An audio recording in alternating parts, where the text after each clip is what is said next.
aventuriers de Faerun, approchez du feu. Bienvenue dans les chroniques du Père Argos. Oui, encore une histoire de vieux. Dis-moi plutôt comment tu t'es fait dévorer par un cube gélatineux, hein? Ah, je ne l'ai pas dévoré, petit gredin. Je l'ai dompté avec un jet de persuasion à 20 naturel. Menteur! Même Elminster n'y croirait pas. Voyons. Nous sommes ici pour conter les légendes des royaumes oubliés, des donjons sans fin, des dragons capricieux et même des tavernes où la bière coûte moins cher qu'une potion de soin. Oui, et moi je vous raconterai comment j'ai volé les mondes d'Arodor et que je me suis fait courser par toute la garde de Baldur's Gate. Voilà l'esprit, mon petit. Mais souvenez-vous, aventurier, parfois un jet critique change le destin d'un royaume entier. Oh, il te fait tomber ton pantalon devant toute la guilde des voleurs.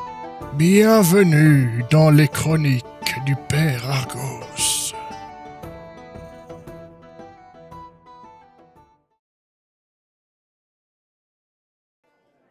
Hop, le son, le micro, et on est tout bon.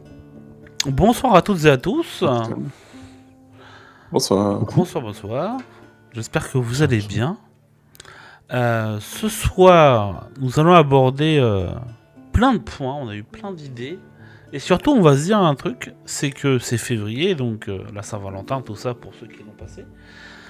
En espérant en tout cas que le chat vous allez bien, comme d'habitude, et que Blake et Kellen vous allez parfaitement bien aussi. C'est un plaisir de vous revoir encore une fois. Donc, Plaisir d'être là. donc voilà. À partir de là, de toute façon, qu'est-ce qu'on avait? Oui, du coup, c'était le côté. On a prévu deux petites choses. C'était de discuter sur la première session qu'on a fait les chroniques du Père Argos. On avait plein de questions qu'on n'avait pas répondues. Et du coup, c'est des questions qu'on va reprendre, qu'on va aborder, qu'on va discuter.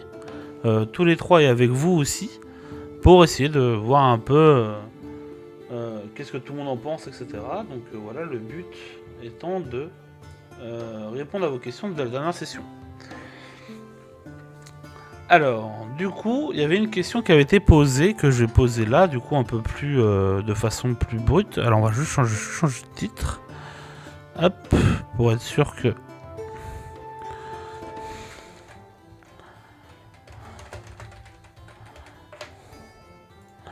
Voilà, pour être bien dans le truc. Ok, parfait. Petite question, du coup, pour Blade et Kaden, et même pour vous, le chat. C'était au niveau... au niveau des personnages qu'on a en campagne, par exemple. On fait tous des campagnes diverses et variées, qu'importe le système de jeu de manière globale. Quand un personnage... Pour vous, comment vous gérez les personnages qui sont un peu plus chaotiques, peut-être mauvais, un peu traître, un peu, etc. Et le split des persos de manière globale. C'est-à-dire que si vous avez un personnage qui est un peu, je sais pas, un fan de Tiamat, alors que bon, le trois quarts du groupe n'est pas forcément fan de Tiamat. Du coup, ça fait des tensions, etc. Comment vous gérez ça de manière globale? J'aurais tendance à dire que l'idéal, c'est que tout le groupe soit du même alignement, à peu de choses près. Si tout le monde joue bon, tout le monde joue bon. Si tout le monde joue chaotique mauvais, tout le monde joue chaotique mauvais. Avec les variations, bien sûr, mais ce que je veux dire par là, c'est que c'est ok de vouloir faire une campagne où on est les héros, c'est ok de vouloir faire une campagne où on est les méchants. Il faut que tout le monde soit aligné, parce qu'en fait, sinon, il y a des gens qui finissent par pas s'amuser autour de la table. Tout à fait. Les personnages... personnellement, en tant qu'MJ, je déteste le PVP. Donc c'est comme Kaden, si un personnage est un peu trop conflictuel, ce que je vais faire, c'est à la création. Si le joueur me dit, mais moi j'ai vraiment envie de faire un personnage un peu... pas cruel, mais un peu plus dans le conflit, je lui dis, écoute, réfléchis à une raison qui fait que ton personnage va du coup pas le faire. Parce que vraiment, j'ai une sainte horreur du PVP dans Donjons & Dragons. Il y a des jeux, je pense... On m'entend? Je sais pas, il y a un mec dans le chat qui dit que... Oui. Ouais, c'est de mon côté, je m'en occupe. Ok, pardon. C'est bon, c'est réglé. Il y a des jeux où Je le crois. PVP s'y prête, genre Paranoia ou d'autres choses, mais vraiment D&D, moi j'aime pas quand les joueurs se foutent sur la gueule. Donc je vais plutôt dire aux joueurs, trouve une raison pour laquelle ton personnage va en fait pas le faire. Bah, en fait, moi, Pour tu vois, éviter, je pars du principe qu'il peut y avoir des conflits, on va dire, idéologiques, de vision, etc. Qu'importe, même si le but est commun, moi, je fais un peu ce genre de choses. Après, le PVP, je l'interdis. Moi, sur toutes mes tables. C'est comme ça, c'est réglé. Je suis pas du tout adepte de ça, parce que pour moi, c'est un jeu, le GDR est un jeu collaboratif. Mais après, t'as l'aspect aussi joute verbale, que j'aime beaucoup. Et généralement, ce que je dis, c'est que si vous avez des conflits ou quoi que ce soit, privilégiez la joute verbale. Privilégier le fait de ne pas être en accord, de discuter, de débattre, et même si c'est un peu houleux par moment, et voilà, mais on prend pas une hache et on tabasse pas le mage qui est à côté de toi si t'es pas d'accord avec lui, quoi. Ça c'est... Oui, enfin, si c'est pour faire ça, c'est pas la peine. Oui, Clairement. oui, mais il y en a, moi j'ai un débat que j'ai eu il y a pas très longtemps avec d'autres MJ qui sont plus adeptes de mettre des traîtres et tout, mais ça colle avec leurs principes. Moi je dis, déjà de une, pas n'importe quel joueur, déjà de un. Tu peux faire ça avec n'importe qui et n'importe quel groupe, parce que ça peut être bordélique de fou, même HRP en dehors de la table, ça peut créer des conflits. Et même au-delà de ça, moi c'est pas la vision que j'ai du GDR de manière globale, tu vois, par exemple. Il y a des jeux, il y a aussi des jeux qui s'y prêtent plus que d'autres. Mais c'est sûr qu'après, les conflits entre joueurs, ça peut bleed beaucoup. Enfin, les conflits entre personnages, pardon, ça peut bleed, et ça devient des conflits entre joueurs. Puis après, surtout en tant qu'MJ, où c'est nous qui devons arbitrer, ça devient vraiment compliqué. Je suis tout à fait d'accord avec ça. Bah, le truc, c'est que, ouais, t'as le côté aussi très gestion humaine, tu vois, comme on disait aussi un peu à la première chronique, c'est en tant qu'MJ, t'as aussi la gestion humaine un peu de la table. C'est-à-dire que si à un moment donné, il y a un conflit qui est aussi lié un peu au GDR, bah t'es obligé un peu de t'immiscer dedans pour essayer de calmer le jeu, etc. Donc voilà, et du coup c'est toujours compliqué, je trouve, de trouver un juste milieu. Et quand il y a un traître, du coup, quelqu'un qui est à l'encontre du groupe et qui est un joueur, toujours très délicat, c'est pour ça, moi je suis d'accord, hein, c'est... Soit on fait... Enfin, soit tout le monde choisit un truc et on se tient sur ce truc à la session 0, tu vois, mais... Après, le truc, c'est qu'il y a des moments, l'histoire fait que aussi que les personnages changent un peu d'avis et par rapport à l'univers et tout, c'est toujours un peu compliqué, tu vois. Ouais. Je suis assez aligné avec ça. Je pense aussi que ce que j'ai remarqué, c'est que quand les joueurs ils se retrouvent à faire du PVP, là d'un coup ils sont vraiment au taquet sur les règles. Ah non, ça marche pas comme ça, ça marche pas comme ça. Et moi j'ai souvent fait dans les campagnes, en fait, je fais un espèce de battle royale. Puis en fait ils ont un truc un peu hors campagne où ils peuvent se foutre sur la gueule comme ils veulent. Et puis comme ça leur permet de savoir qui c'est qui gagne, enfin qui est le meilleur et tout. Enfin, le meilleur, j'exagère. En général, celui qui gagne, c'est le spellcaster qui sera invisible et puis qui attend tout. Mais ça leur permet une fois de se foutre un peu sur la gueule. Et puis comme ça, c'est bon, c'est fait, voilà quoi. Bah après, t'as le truc aussi, l'aspect... moi, je prends mon cas, hein, mais... quand l'histoire te pousse aussi à faire vraiment des choix drastiques, parce que moi, j'aime pas les campagnes où c'est tout blanc, tout noir, tu vois. Moi, j'aime bien mettre énormément de nuances. Et moi, je prends le cas, je n'en parle pas plus qu'avec Black, ne t'inquiète pas, mais pour la malédiction de Strad, moi, à la fin, ils se sont alliés à Strad. Ils l'ont pas battu, ils l'ont pas combattu, tu vois. Donc, du coup, c'est vrai que c'est un truc où, du coup, c'est pour ça, tu vois, ça a changé toute la campagne et tout le principe même de la campagne. Et du coup, t'es en mode, bah, en fait, oui, enfin, ils ont changé de vision. Il y avait des gros conflits en interne dans le groupe parce qu'il y en a qui pouvaient pas le voir et d'autres qui étaient en mode, bah, quand tu regardes différemment, c'est différent. Et du coup, bah. Ça fait des joutes verbales, mais ça fait pas de PVP pour autant. C'est ça que je veux dire surtout. Et même pour les traîtres, dans un jeu qui s'y prête beaucoup, Paranoia ou la légende des 5 anneaux, auquel j'ai beaucoup joué, il y a un clan qui s'appelle le clan des scorpions, c'est littéralement le clan des traîtres. Et en fait, c'est compliqué à gérer physiquement parce que tu dois constamment quitter la pièce avec un mec, tu reviens, les joueurs doivent faire comme si c'était rien passé. Et pour ça, je pense que, alors c'est un peu un autre sujet, mais un VTT, c'est pratique, parce qu'en fait, tu peux communiquer avec tes joueurs en privé, sans que toute la table te voie en train de sortir avec le joueur et de faire ta petite messe basse. Donc, pour répondre à la question de Ouais. manière simple, pas passer 3 heures là-dessus non plus, je dirais dans Donjons et Dragons, pas de PVP, c'est beaucoup plus simple. On est d'accord. Ouais, ou alors une session qui est dédiée à ça, genre prévue de A à Z, c'est roncé, ils se foutent sur la gueule. Un petit one-shot, un hors-sujet, éventuellement ça peut être rigolo, mais ouais, sinon Ouais, je suis d'accord. en vrai, c'est chiant pour tout le monde. Oui, clairement. En physique, faut envoyer des messages sur téléphone. Après, Ouais, je le fais, mais Ouais, on je le voit fais quand même que le MJ écrit, quoi. c'est ça. C'est un peu particulier. En vrai, ça se fait, parce que quand tu vois que le groupe est en train de débattre sur comment ouvrir la porte, bon, ça surprend personne si tu sors ton téléphone pour voir ce qui se passe. Pas faux. C'est vrai. Du coup, il y a aussi plutôt une réflexion qui était pas trop mal. Hein. C'est le fait de dire qu'un dératé n'est pas forcément un échec. Ça, c'était Kellareno qui nous avait dit ça la dernière fois. Dans le sens, est-ce que quand vous abordez les échecs de dés, par exemple dans D&D, c'est de la persuasion, perception, trucs comme ça, c'est un truc où c'est radical ou en fonction du degré d'écart d'échec par rapport au degré de difficulté, est-ce que vous vous dites, bah, t'as quand même ça, mais t'as pas tout, ou alors à l'inverse, t'as beaucoup trop, ou ce genre de choses. Ouais, j'ai pas d'exemple là en tête, mais effectivement, ça dépend de la situation, du contexte.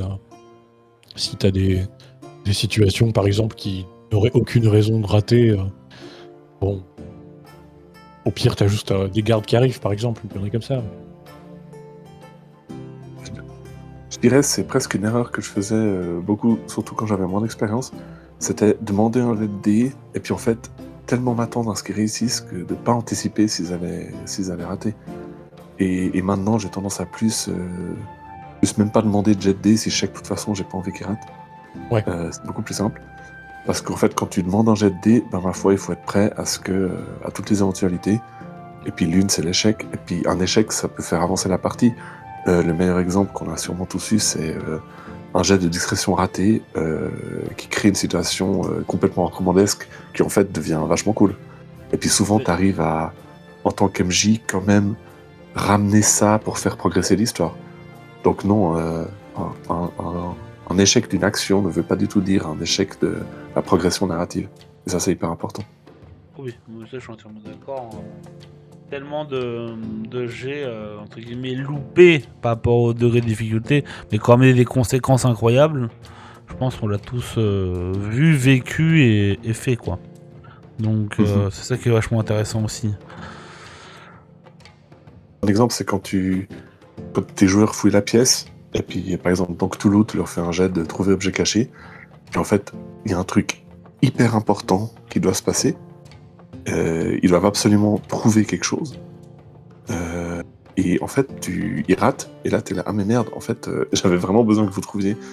Donc, par exemple, pour l'investigation, dans D&D, moi j'ai tendance de plus en plus à dire vous trouvez les choses importantes, et puis après, les jets, c'est pour des choses plus optionnelles, du loot, du lore en plus. Ah, moi, pour l'investigation sur mon D&D, j'ai plus tendance à faire, bah, je vous fais une investigation, et ce degré, en fait, je mets, à moins que tu fasses un 1, bon là, c'est échec critique, mais sinon, ça permet de savoir un peu le temps que tu mets, en fait.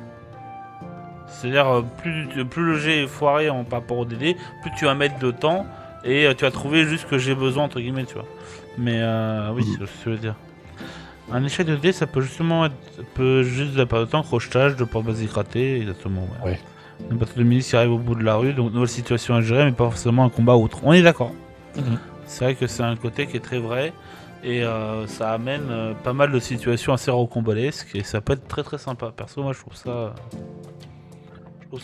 assez sympathique par moment, et comme tu l'as dit Blake, très très bien et très justement, c'est que de manière globale, c'est pas trop gênant quoi.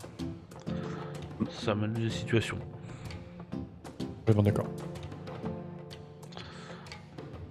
Du coup, bon, bah, on va pas non plus Il y avait encore des questions non, c'est bon, on peut passer au truc initial. Ouais. Donc, Ça va une être vraie question qui...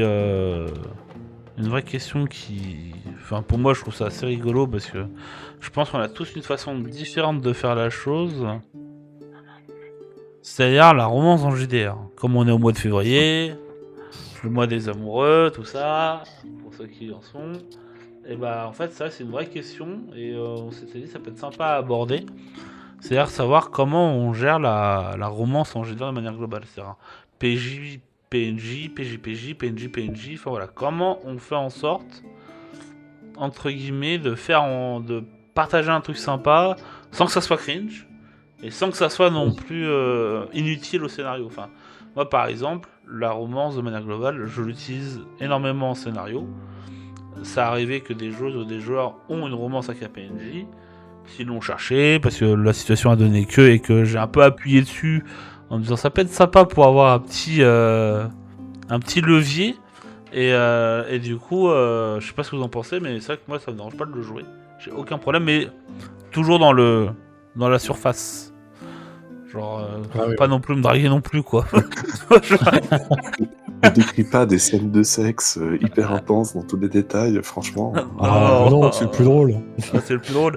Alors, tu vois, par exemple, pour ce genre de scène, tu vois, moi je fais un jet de constitution, un jet de dextérité, et puis termine en Bah ouais. Je suis jamais allé jusqu'à ce genre de scène, surtout en tant que MJ. Je suis très mal à l'aise avec ça. Tu vois, genre. Ouais. Ouais. Bah après, le truc, c'est que tu vois, genre par exemple, tu prends le. Moi, je prends le cas sur une des campagnes que j'ai fait qui s'appelle Le Destin Interdit, que j'avais fait il y a longtemps. Il y avait une joueuse qui était. J'avais fait jouer une romance avec une autre. Avec une draw. Et en fait, tu vois, au lieu de décrire ce qui se passe, c'était hors de question pour ma part, genre jamais de la vie je fais ça. Mais pour le côté comique, ça fait beaucoup en fonction des résultats de ton jet. Bah, tu fais un jet de constitution, un jet de dextérité, et après, le joueur ou la joueuse se rend tout fier, ou alors tout boiteux ou toute boiteuse, ou tout comme ça. Enfin, ça fait une scène, ça fait une scène super rigolote, et du coup, ça amène à des situations où des fois tu te dis, mais putain, trop drôle, tu vois. Et du coup, c'est vrai que c'est un truc que moi je peux amener à faire, mais par contre, ça va jamais plus loin. Enfin, il y a quand même un cadre à respecter. À un moment donné, il faut une limite. À un moment donné, faut arrêter, quoi. Il n'y a pas de. Non, ouais, je n'ai même pas envie de faire d'exemple, mais c'est mort. Tu vois, mais non, ouais, là-dessus, je suis très très à cheval. Mais après, par contre, la romance de manière globale, c'est plus un truc où je trouve ça intéressant d'un point de vue scénario, en fait. C'est toujours hyper intéressant, mais je sais que pour le coup, moi, ça reste vraiment une gêne. Parce que on a beau interpréter des personnages, on a beau être AMJ, machin, etc. C'est quand même moi qui suis derrière, tu vois. Enfin, du coup, Mais. Ah, je sais pas, moi, je t'avoue, c'est même pas le fait. Comment dire. Moi, j'arrive à passer abstraction de ça, tu vois ce que je veux dire ou pas? Dans le sens où je me dis, bah en fait, c'est pas moi, c'est PNJ, tu vois, genre, et du coup, j'arrive à mettre cette barrière principale. Toblé, qu'est-ce qu'on pense? Bah, je pense qu'il y a, en fait, il y a différents types de romances. Il y a la romance PNJ-PJ, et puis il y a la romance PJ-PJ. Et c'est deux conceptions très différentes. Ah ouais, j'étais même pas déjà Non, mais ça arrive, j'en ai eu beaucoup. Et déjà, je tiens à dire qu'on est vraiment un panel magnifique pour parler de ça. On est 3 mecs hétéros barbus, c'est parfait. Quelle représentation, c'est beau. Mais alors personnellement, comme tout le monde, je vais pas commencer à draguer mes potes mâles si je RP. Mais j'ai une arme pour ça, personnellement. C'est la troisième personne. Autant quand je suis joueur ou MJ, je fais tout à la première personne. Autant dès qu'on part dans des trucs un peu intimes comme ça, je passe à la troisième personne. Et je trouve que ça aide énormément. Au lieu de dire... au lieu de faire vraiment du RP de drague, je vais dire mon personnage, il commence à... Et je trouve que ça permet de mettre une barrière qui fait que je fais ce que j'ai envie de faire, mais je me sens pas gêné, je trouve ça pas cringe. Ah, je suis plus ou moins d'accord. Après, comme dit aussi Billy, c'est un truc qui se voit à la session 0. Après, c'est aussi des concepts où... moi, je répète toujours, mais comme le traître et tout, ou les différences de point de vue, c'est un truc aussi... Dans le scénario, tu sais pas en fait comment on va chercher tes PJ, tu vois. Et du coup, c'est un truc où, franchement, dans Curse of Strahd, il y en a, ils ont fait des dingueries chez moi. Et du coup, c'est ça retrouvé dans des situations, j'ai fait, mais attends, pourquoi ils ont fait ça? Mais attends, mais pourquoi elle a fait ça à elle, tu vois? Et du coup, je suis en mode, mais attends, si je fais ça, ça va réagir comme ça en conséquence. Et ça met en place des conséquences aussi, tu vois. Et je trouve ça vachement intéressant. Moi, je vois sur Destin Interdit, ils ont voulu aller sauver la meuf et la mère adoptive d'un PJ, et du coup, ça s'est retrouvé dans une situation vraiment particulière, quoi. Ils se sont vraiment retrouvés à devoir faire un attentat contre un empire pour aller récupérer les personnes en question. Alors que normalement, enfin de base, ils auraient jamais fait, tu vois. Mais là, parce que la quête secondaire donnait ça, bon, ça donnait une fin de campagne, ils se sont fait TPK, mais voilà. Mais après, il y a des romances que tu peux voir venir ou que tu peux semi-provoquer. Pour Curse of Strahd, par exemple, dans la campagne actuelle, si vous connaissez Curse of Strahd, vous savez qu'il y a un personnage très important qui s'appelle Irina.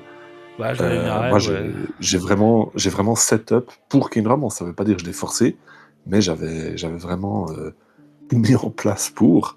Et bah, il y en a eu. Alors, la manière dont elle s'est terminée, c'est vraiment très intéressant. Je vous invite à aller suivre mon actual play. Mais il y a aussi des romances qu'on voit pas du tout venir.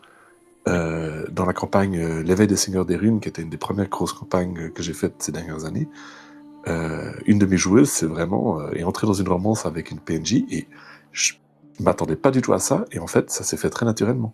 Mais de nouveau, toi la troisième personne.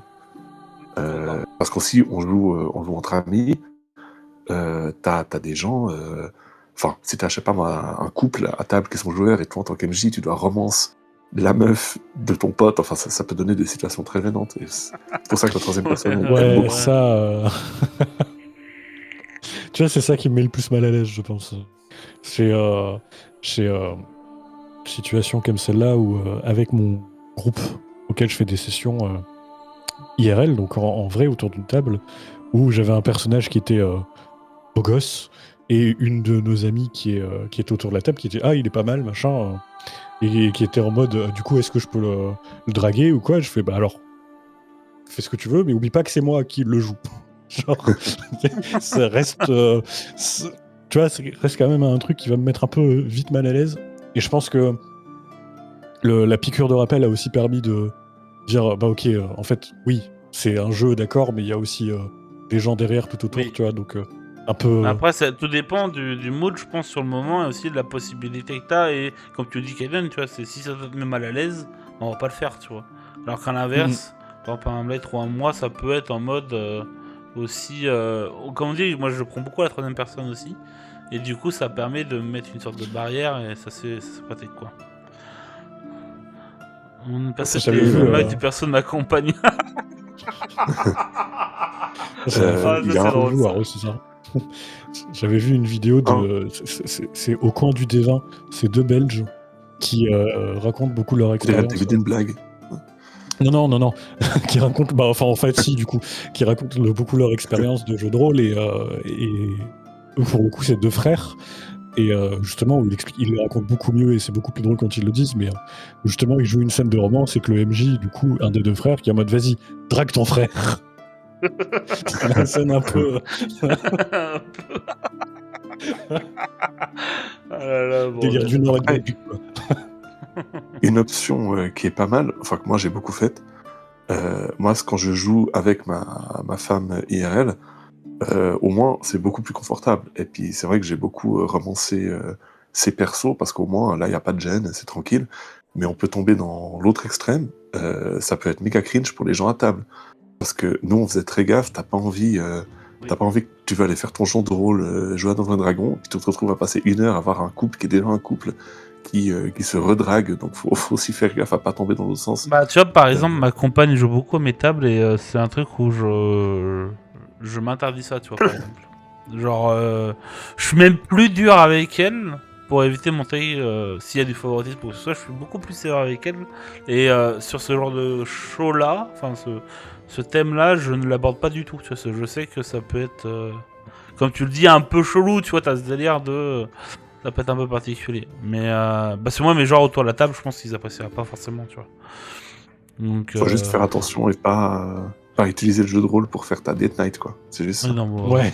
autre chose à foutre que. Oh, Bref, putain, le plan. plan en GDR, bah, d'être en GDR, mauvais plan quand même, mais ouais, non, je suis d'accord avec toi. Et en plus de ça, c'est pas, enfin, moi comme je le dis, tu fais ça avec des potes pour t'amuser, et c'est pas forcément le lieu pour faire ça. Mais ça c'est. Après, ça dépend aussi du jeu, parce que bah là, on parle toujours de D&D, mais si vous avez joué à Vampire la Mascarade, Vampire, c'est un jeu très sensuel, hein. Je veux dire, on joue des vampires. Et c'est vrai que c'est un jeu qui vient avec un bagage un peu plus important au niveau du RP, sexualisation, couple, drague. Parce qu'en fait, on joue des vampires pour cette espèce de fantasy de séduire des inconnus et tout. Et là, s'il n'y en avait pas du tout, à mon avis, c'est une dimension du jeu qui serait un peu perdue.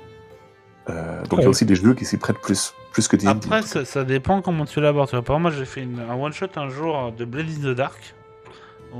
Et j'étais avec 3 personnes, c'est 3 femmes. Et du coup, elles se sont mises dans le délire de faire un délire un peu prostitution, etc. Et j'ai dit ok, tu vois. Et en mode, c'est la drague pour avoir les infos, etc. Machin. Et le truc, c'est que c'était ultra intéressant parce qu'en fait, tu peux te permettre certaines choses avec la gente féminine que tu te permettrais pas. Peut-être parce que t'es un homme et voilà, hétéro et tout. Mais moi, je me suis permis plus de choses et on était plus à l'aise parce que bah, du coup, il y avait possibilité. C'était, il n'y avait pas forcément de scène explicite, mais le côté, comme tu le dis, un peu drague, etc. était. Bon, alors, puis un peu, elles se sont lâchées comme des folles. Et du coup, t'étais en mode, c'était rentre dedans à mort, etc. Et moi, j'étais là. Je pense à toute ma vie, j'étais alors oui, tu vois, parce que du coup, t'attendais pas forcément à ça, tu vois, mais en fait, du coup, tu joues le jeu, tu vois, en fait. Mais c'est, je sais pas, je trouve qu'il y a aussi une notion de où on fonctionne avec des personnes que t'es. Genre par exemple un de mes joueurs qui s'appelle Izachi, je peux très bien faire ça aussi, tu vois, juste parce que ça me fait marrer. Genre des fois il me fait du rentre dedans quand il joue un barde, et moi je lui fais du rentre dedans quand je joue une serveuse aussi, et c'est très rigolo, tu vois, mais tant que ça va pas dans le cadre du cringe, et ça peut gêner les gens, moi ça me fait plus marrer qu'autre chose en général, donc c'est vrai que j'ai pas trop de problématiques à ce niveau-là. On peut tomber dans un cas où les bardes, c'est un bon exemple. Les bardes, souvent, c'est des personnes à charisme. C'est des personnages qui, dans la manière dont ils conçoivent leur personnage, veulent un côté séducteur. Puis après, si en tant qu'MJ, on n'est pas du tout là-dedans, en fait, on prive un peu le personnage de vivre je vais pas dire son fantasme, mais sa persona de barde. Et on veut pas non plus brider ça en tant qu'MJ. Alors Bard, je veux séduire le dragon, c'est très cliché, on est d'accord. Mais pour certains joueurs, ils vont vouloir avoir ça. Puis là, en tant qu'MJ, c'est important d'en parler avant ou d'en parler à côté de comment on gère ça si on est gêné. C'est ça. Après, Billy, il dit un truc intéressant. Ce débat dépasse le cas de tout juste GDR. Tout le monde n'a pas la même ouverture d'esprit. Et c'est vrai, sur la sexualité, etc. Comme Argos le dit, il y a des mecs qui auraient peut-être du mal avec des aventures homo et peut déborder sur des réactions illégales ou autres. Et ça, c'est vrai aussi. Mais après, ça dépend. Je veux dire, moi j'ai toujours dit, le GDR, il y a un cadre social en fait. T'es là, tu rencontres des gens, etc. Et on a chacun notre vision de la vie ou quoi que ce soit. Et moi, je suis plus du genre où je m'en fous un peu. Mais il y en a, ils s'en foutent pas et je peux comprendre. Tu vois, Kaiden, je pense pas que c'est une question de vision. C'est plus que toi, t'es très malaisé avec ça et t'aimes pas du tout le principe. La situation, je trouve toujours cringe. Après, il peut y avoir des discussions qui rentrent un peu dans la drague, mais ça reste toujours très... Enfin, je l'arrête assez vite, quoi. Ouais, non, mais voilà. Alors que moi, ça dépend. Des fois, il y a des moments où... Quand c'est des bons potes, des bons amis, et qu'on est entouré de bons amis, des fois on y va à fond juste pour rigoler. C'est pas sur Twitch, je rassure, mais il y a des moments où on y va vraiment à fond, et ça mourir. C'est plus, ça rentre plus dans le... Ouais, ça fait dans le caricatural, dans le machin, dans le bidule, que dans le sérieux, dans le mode je te drague sérieusement, quoi. C'est un RP beauf, quoi. C'est pas une insulte. Je dis ça. J'aime beaucoup. Par exemple, tu vois, il y en a un, il joue un bard et lui, son objectif, c'est de ne jamais payer la taverne. Donc, il va dormir à droite à gauche avec tout ce qu'il croise pour pouvoir ne pas payer la taverne. Et jusqu'à aujourd'hui, il a réussi, tu vois. Donc, j'ai un joueur qui a essayé de faire ça, il s'est retrouvé chez une petite vieille. Jokes on you, he's into that shit.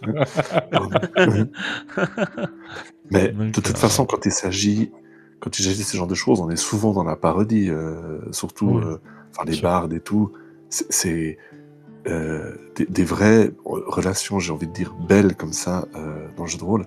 C'est assez rare et puis ça demande une certaine maturité dans le roleplay. Mais franchement, quand ça arrive, moi j'ai eu des relations des PNJ et des joueurs, ou en joueur et joueur, et franchement c'était assez beau. Et alors, dans un contexte, comme on a dit, très consentant, où tout le monde était très au clair sur ce qui se passait. Mais moi, je trouvais ça cool qu'on ait fait ça. Que ça a donné une dimension au roleplay qu'on n'aurait pas forcément eu si on s'était juste dit ouais, non, ça n'a pas sa place, j'ai pas envie. Et en tout cas, pour les joueurs et les joueuses que ça a concerné, c'était vraiment top. Que, faut dire ce qui est, souvent, on est plutôt dans le allez, je me tape la serveuse, allez, je me tape le dragon, allez, je me tape tout ce qui bouge, surtout quand on joue un perso charisme.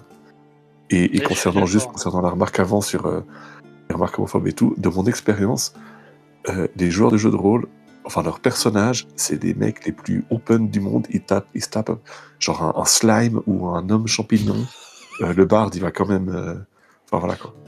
Ah, c'est la blague éternelle du est-ce que je peux draguer le dragon? Enfin, tu vois. Moi, j'aurais une certaine réponse à ça, mais faut pas exagérer non plus. Mais c'est vrai que t'as tout l'aspect, on va dire, plus ouverture d'esprit. Au-delà de l'ouverture d'esprit, ça dépend avec qui t'es. Par exemple, moi, un one-shot d'initiation, jamais je fais ça. Ouais, c'est encore un contexte voilà, différent, c'est effectivement. toujours pareil, tu vois, genre, c'est compliqué. Pareil, avec des gens que tu connais pas forcément de fou, etc., t'évites de faire ça. Alors qu'à l'inverse, tu fais ça avec des gens que tu connais très bien et avec qui ça peut être plus rigolo, mais en même temps, comme le dit Blake, moi je vois sur Curse of Strahd ce qui s'est passé, moi de mon côté, et ça a été une belle histoire et ça a permis de rajouter du moulin à mou dans le scénario. Dans des dessins interdits, c'était à peu près pareil. C'était vachement sympa, et aussi dans les descentes dans les abysses que j'ai fait, c'était trop bien. Enfin, genre, vraiment, pour le coup, ça a amené un vrai truc, et c'était beau, tu vois, et pour l'histoire, pour la narration, c'était très agréable. Donc, C'est sûr que c'est du jeu, et puis et des fois ça demande un autre exemple, parce qu'en fait c'est pareil mais c'est différent, c'est les colères, les grandes colères, je sais pas si vous avez déjà exprimé des émotions fortes en tant que PNJ, mais on a tendance à pas le faire parce qu'on n'a pas envie d'engueuler ses potes, et puis en fait draguer son pote c'est un peu la même chose. On va rarement hurler sur les joueurs, et moi je l'ai fait une fois, et c'est vrai que c'est un moment... Enfin, ça aurait été différent si je l'avais juste fait, on va dire, en mode attention, je veux surtout pas trop faire. alors, Tu vois, moi, j'aurais beaucoup moins de problèmes à gueuler sur mes joueurs qu'à les draguer. Mais vraiment gueuler, je veux dire in-game, vraiment, genre les engueuler comme... Ouais, bien sûr, bien sûr. Moi, je prends l'exemple... Pour ceux qui connaissent les Seigneurs des Runes, c'était le Seigneur des Runes de la colère, et vraiment, je me suis énervé fois 1000 et je leur ai gueulé dessus. Et c'était un truc où IRL, moi j'étais rouge, je respirais et tout. Et pareil pour la romance, tant que c'est dans un cadre de nouveau où tout va bien, ça peut donner des trucs cool si on dépasse un peu cette gêne et qu'on se laisse un peu aller, à mon avis. J'avoue que tenir la scène, par contre, la colère sur plusieurs minutes et pas juste une phrase, ça doit être compliqué par contre. En fait, ça aide d'être prof. Mais même moi, au début, quand j'ai masterisé, j'avais une joueuse qui était exceptionnelle. Et un jour, je lui ai fait une crasse en roleplay, parce que un PNJ a fait une crasse, etc. Et il m'avait kidnappé, du coup, ça bien aimé à l'époque. Et je crois que j'ai jamais vu un PJ autant m'engueuler. Enfin, engueuler le PNJ, du coup, mais du coup, moi à la tronche, tu vois. Et je me suis dit, merde. Sur le moment, je me suis dit, merde, je suis allé trop loin, tu vois. Et après, quand on a discuté, elle m'a fait, non, mais j'étais juste à fond dedans, le personnage, hein, tu vois, j'ai fait, ah, bah c'est bon, et du coup, maintenant, je dis plus, et je suis en mode, voilà, ça reste du roleplay, ça reste du théâtre, ça reste un peu du cinéma, donc faut pas non plus être trop avoir peur à ce niveau-là, quoi. Donc, pour ce qui est, pas juste de la romance, mais ce qui se passe une fois que les PG sont ensemble, personnellement, j'ai jamais eu de cas de scène de sexe explicite que j'ai joué et que j'ai décrite, mais j'imagine qu'il y a des gens dont c'est peut-être le kiff et puis qu'ils l'ont fait entre adultes consentants, quoi. Mais en général, j'ai tendance à dire la caméra fait un fait tout black et puis voilà, quand on passe au lendemain. Bah, pareil. Ouais, non, mais c'est vrai que c'est un peu délicat, et puis même au-delà de ça, franchement, moi, je sais pas si j'en connais. C'est vrai que les RP explicites, je vois pas ce qu'elle apporte, tu vois, genre de plus. Sauf si le JDR n'est que ça, comme des JDR Ouais. PEGI-18, ça existe, enfin, il y a de tout, tu vois. Mais je vois pas trop l'intérêt. Enfin, moi de mon côté, hein. C'est un truc où... C'est comme les gens qui font du roleplay érotique sur les MMO. Pour eux, c'est une manière de vivre Ouais, des bah, ils font choses. ça aussi. Ouais. Oui, c'est vrai. Moi, Je sais que j'ai quelqu'un qui avait rejoint mon Discord là, il y a pas longtemps où j'ai regardé son profil par curiosité et effectivement, je voyais que c'était un peu ce qu'il aimait faire, quoi. Mais après, c'est des goûts et les couleurs, hein, ça. Moi, c'est pas quelque chose qui me motiverait, mais ah non, clairement. On est personne pour C'est juger de vrai. toute façon. Mais oui, je suis d'accord, tu vois. Mais c'est vrai que sur ma table, je pense qu'il y a un joueur qui me dit je veux faire ça explicitement. Je le regarde, je lui dis bah va sur le site que je pense comme tu veux, mais non. Orange. Moi, ça m'intéresse pas trop, tu vois. Je m'assuriserai pas ça, tu vois, par exemple. Donc, Surtout, après- rentrer dans les détails et tout, là. Non. Ah Oh, oui, la non, gênance. non. Ah oui, non, là, c'est abusé, tu vois. Alors que, voilà, ce que je dis, c'est que c'est pareil, ça dépend Enfin, avec pour qui moi, t'es, je pense que c'est la gênance. Oui, bah moi, c'est gênant aussi, tu vois, si tu vas dans ce genre de détails. Après, t'as l'aspect, comme je dis, tu lances 2 lancers de dés, et en fait, le résultat, le PJ se fait un film dans sa tête, et ça devient rigolo, parce que s'il a fait un 1 en constitution, bah, je t'imagine pas l'état du mec ou de la meuf le lendemain, et puis voilà, terminé, on n'en parle plus, tu vois, genre, c'est juste rigolo, ça fait rire à la galerie, et puis on n'en parle plus. Et par rapport à ce que dit Shroomy, en général, je pense que les gens qui font ça sont à deux, hein. Oui, Ou non, alors clairement. éventuellement sur des Ou channels alors, textuels et là tout le monde est Ou alors tout le monde est ok consentant avec entre ça. guillemets, mais C'est ça, c'est voilà. enfin, voilà. En Si vous général, connaissez, surtout quand tu rentres dans le détail, c'est pas avec des gens autour, sinon change de table, trouve d'autres Oui, joueurs. oui, Ou oui. alors ne fais pas de JDR, mais enfin pas avec eux en tout cas, juste voilà, t'infliges pas ça surtout. Ah, c'est clair. C'est clair. Donc c'est pour ça, Mais voilà. les, Oui. les romances entre joueurs, ça C'est- peut créer des situations, j'imagine, aussi de jalousie, s'il y a la copine ou le copain ou des trucs. Et puis, alors, j'ai jamais eu de cas comme ça, mais j'imagine qu'au niveau du jeu que ça crée, ça doit être assez intense, je suspecte. Bah, Ouais. je sais pas, ça c'est. Moi, ça m'est jamais arrivé. Ah, c'est Mais, une bonne question. T'es à table, t'es avec ta copine ou ton copain, et puis t'as un autre joueur qui vraiment le drague en mode premier degré, première personne, qui drague, et puis bah tout le monde sait que c'est dans le jeu. Est-ce que ça te dérange? Est-ce que tu te moi, prends ça me ferait mal? Est-ce chier, que moi, perso, je crois que je tendrais un peu. je pense Parce que que je pourrais même pas si m'empêcher non plus d'être gêné? Ah non, moi non plus. Je serais capable d'être étendu parce qu'en fait, t'as un aspect où le roleplay, on joue toujours une part de nous-mêmes. C'est-à-dire que qu'importe ce que tu fais dans le roleplay, pour moi, c'est-à-dire qu'il y a toujours une part un peu de nous, tu vois. Et quand quelqu'un fait ça, bah moi, MJ, j'arrive à me détacher parce que j'ai plein de personnages, il faut que j'aurai plein de PNJ différents. Mais je pense en tant que joueur, quand t'as un joueur, un PJ à gérer, etc. Et en cas. Moi, je le dis souvent, l'exemple, t'as un cas de stress où t'as 3 secondes pour répondre, instinctivement, tu vas répondre ce que toi tu vas répondre, tu vois. Pas forcément ce que ton personnage pense. Et je pense que ça peut être un peu tendu. Moi, je sais, ça me gênerait énormément et je serais en mode un peu serré les dents. Après, c'est mon côté qui est comme ça. Mais... J'aimerais énormément que RP, tu parlais, si j'ai bien compris, qu'en gros, un joueur fasse ça avec ta copine. C'est ça que tu disais. Bah, je me dis, est-ce que on est capable de ne pas un peu mal le prendre, en fait? Si c'est fait vraiment, pas Mais juste du coup- la troisième personne, voilà, je mais suis vraiment. d'accord. Et du coup, tu vois, c'est ça que je trouve hyper intéressant, c'est que vis-à-vis de toi, ça te dérange pas, mais dès que c'est vis-à-vis de ta copine, ça te dérange. Je comprends pas ce que tu veux dire. Comment ça Ça, j'ai C'est pas ça, c'est compris qu'en le fait, vis-à-vis comme de on moi, ça me expliquait, c'est qu'en fait, si c'est PJ, ça me dérange un peu. Ah, seulement si que- c'est PJ. Ouais, PJ, j'en ai rien à Ah, foutre, ok. moi. Ok, Ça m'est d'accord. déjà arrivé de jouer avec madame où j'étais joueur et le MJ, la PNJ, elle draguait le PNJ, c'était plus rigolo qu'autre chose, tu vois, on a plus Ok, marré. Mais de d'accord. PJ, j'ai plus de mal parce qu'en fait, comme je l'explique, quand tu joues un PJ, enfin un joueur, joue un personnage, obligatoirement, à part les maîtres en la matière de l'art théâtral et cinématographique, on met toujours un peu de nous-mêmes, tu vois, on met toujours une petite part Mhm. de nous-mêmes, si on cache le reste, on met quand même une petite part de nous-mêmes.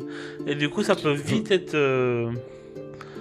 compliqué. Je vois ce que tu veux dire, mais c'est que je trouvais le parallèle intéressant. Oui, c'est vrai. Non, mais c'est Et- vrai. bah, Si ta compagne ou ton copain, il est acteur ou actrice, tu vois, il va au théâtre et puis il joue Roméo et Juliette, bah, je veux dire, 8 fois par semaine, il va se faire draguer par quelqu'un qui est aussi acteur. est-ce que ça dérange? Est-ce que ça dérange pas? Pourquoi ça dérangerait plus dans le jeu de rôle que dans le théâtre? Au fond, ça reste des rôles. Moi, j'imagine que ça me dérangerait pas si ma compagne va faire ça au théâtre, mais alors que dans un jeu de rôle, ça me dérangerait. Au fond, je Oui. suis moi-même conscient d'une certaine incohérence à ce niveau-là. Bah, en fait, je sais pas si c'est vraiment une incohérence, parce que quand tu sors avec quelqu'un qui va être acteur, actrice, tu sais d'ores et déjà dans quoi tu t'engages. C'est ça. Tu signes. Donc en fait, déjà, partant de là, t'as un accord tacite ou non qui se crée. Dans le JDR, c'est Le jeu différent de parce rôle que c'est vraiment quelque chose auquel tu peux passer à côté sans aucun problème. Le jeu de rôle aussi, tu sais que de toute façon, c'est du rôle, littéralement. Que Oui, ça ne glisse pas. je vois ce que veut dire Blake, et il a Et potentiellement raison sur le coup. je dis pas que je suis d'accord ou que je suis pas d'accord. Hein. J'essaie de, Oui, bien de- sûr. de rebondir. Mais c'est qu'en même temps, tu vois, je fais le parallèle aussi avec ce que disait Argos, du coup, il y a 5 minutes, Electre. C'est que c'est vrai que tu incarnes un personnage, mais c'est pas un personnage qu'on t'a écrit et tu dois t'y tenir de A à Z, c'est comme ça, c'est pas autrement. Surtout pour jouer Roméo et Juliette, où pour le coup, c'est une pièce qui existe depuis tellement longtemps que tu sais dans quoi tu t'engages. Dans du jeu de rôle, il y a cette partie d'inconnu. Et je pense que ça aussi, ça doit faire peur plus que jouer un rôle dans un cinéma, au cinéma ou au théâtre, peu importe. C'est qu'il y a ce côté où rien n'est écrit, tu sais pas ce que va faire l'autre, et surtout tu sais pas à quel point il le pense ou pas, quoi.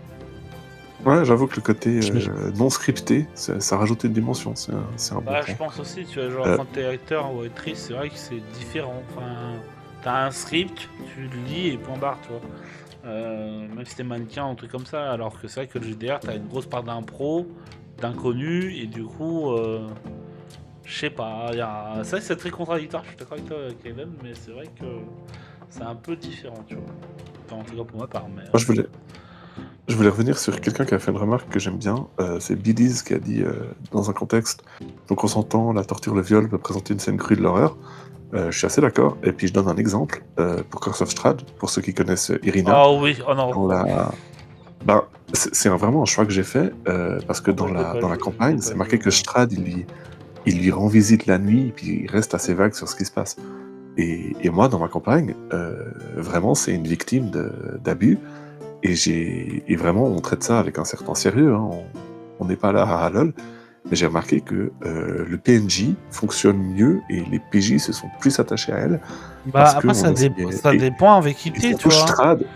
Attends, ce que je veux surtout dire, c'est que Strahd est vraiment beaucoup plus méchant ou beaucoup plus honni par les joueurs à cause de cette dimension-là. En plus, il a vraiment côté prédateur. C'est pas juste un grand méchant de jeu de rôle. Tu vois, Mais le fait qu'il abuse d'une femme, ça le rend, à mon avis, plus intéressant. Tu vois, si t'as fait Strahd, plus méchant. je sais pas, on sent tes joueurs s'ils ont passé Valaki. J'ai pas regardé encore. Oui, ils ont déjà Mais passé. tu vois, le cas Valaki où il y a l'homme monstrueux, là, pareil avec Irina, Isaac, ouais. Et bah, c'est aussi un truc où moi j'ai commencé à le jouer, à l'expliquer, du coup, enfin voilà. Bah, j'ai une joueuse qui était en pleurs, tu vois, parce que du coup, elle m'avait pas prévenu et que du coup, il y a des trucs qui sont censés, etc. C'est pour ça qu'aujourd'hui, moi, ce genre de choses, j'y vais vraiment à tatillon et il y a une liste des trigger warnings que je fournis à chaque fois maintenant. Et s'il y a un truc que tu veux pas qu'on parle, boum, je l'esquive complet, tu vois. Parce que ça m'est arrivé d'avoir fait une sorte de petit trauma, on va dire, qui était pas objectif, qui était pas voulu, mais voilà, je l'ai appris par expérience, et du coup, depuis, à mes dépens, quoi, clairement. Donc, c'est pour ça où je suis d'accord, tu vois, genre, je suis d'accord que Strahd, ça lui met, même Isaac et tout à l'époque, ça lui mettait une dimension très pervers narcissique, horrible, enfin, tu vois, genre vraiment un peu haineux pour le personnage. Strahd, qui est moi un des antagonistes préférés dans D&D, mais moi, je peux pas m'empêcher de pas le faire, parce que je sais qu'il y en a, ça peut les choquer.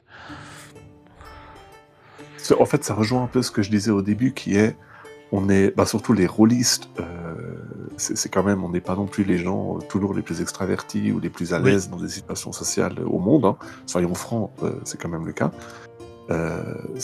Ça rejoint un peu ce que je disais avant, que de temps en temps, dans le contexte approprié, dépasser, sortir un peu de sa zone de confort au niveau de ce qu'on joue, ça peut vraiment créer des choses intéressantes. Et ben, la romance, les romances que j'ai eues soit en tant qu'MJ, dans mes campagnes, soit moi en tant que joueur, je me suis content d'avoir fait cette espèce d'effort en plus parce que ça a créé une intensité. Parce que la romance, je pense qu'on. Enfin, c'est ce que vous disiez avant, on se met de soi-même dans le jeu de rôle tout le temps, mais vraiment la romance, c'est dur de le faire 100% détaché, quoi. Il y a un côté de soi qui doit vraiment y croire, et ça donne des trucs vraiment cool.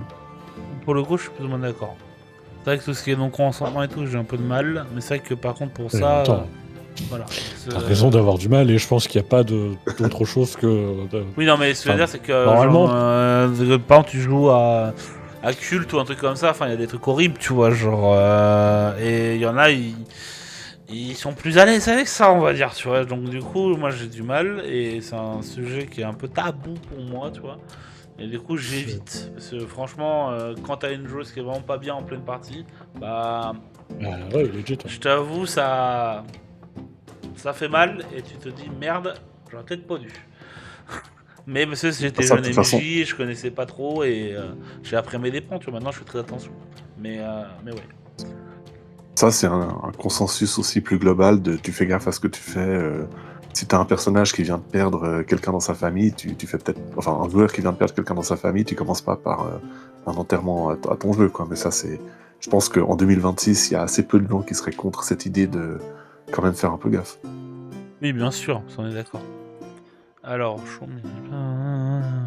Alors, faut savoir que nous, les trois barbus, avec une voix grave, on joue des femmes dans les PNJ. Tu fais un go. Enfin, je t'assure qu'en plus, mes voix de femmes, elles sont vraiment pas terribles. Ah, moi je parle comme ça se passe très bien, non? Voilà. Enfin, tu vois, genre, c'est un peu de pas de type, tu vois, mais en fait, on s'en fout. Dans le principe, Oui, tu peux clairement. créer des hommes ou des femmes. Ouais, c'est pas ta voix qui va coller au truc, hein, c'est tes actions, ta façon de te comporter. Le roleplay Dans ne se l'immédiat, limite si- pas à la voix, quoi. Ouais, dans l'immédiat, si t'es plus à l'aise de rester sur des personnages féminins, joue des personnages féminins, ça ne regarde Ouais, que c'est toi, ça. tu vois. C'est ça. Si demain t'as envie de tester parce que quand même tu te dis, ça peut être marrant, fais-le, et tant pis pour la voix, j'ai envie de te dire, c'est pas grave. Je te préviens ton MJ, et en général, Ouais. ils te diront, bah c'est ok, quoi. C'est ok. Enfin, faut vraiment. C'est sympa, tous les actuels plays qu'il y a en ce moment, qui sont très.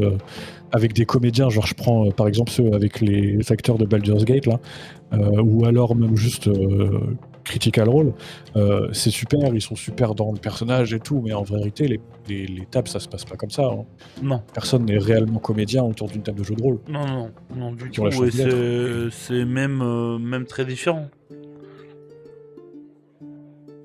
Mais J'ai alors, un peu peur vraiment, de- enfin, Mais non, en Dis- fait.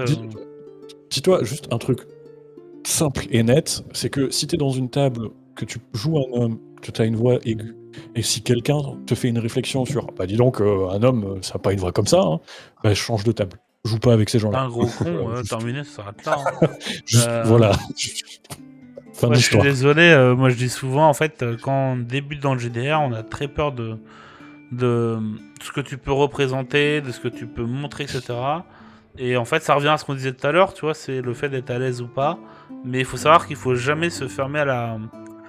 Moi, j'ai de la chance d'avoir des joueurs, des joueuses que j'ai entre guillemets pris au berceau, hein, je me mets des gros guillemets là-dessus, où j'étais leur première table et tout s'est très bien passé.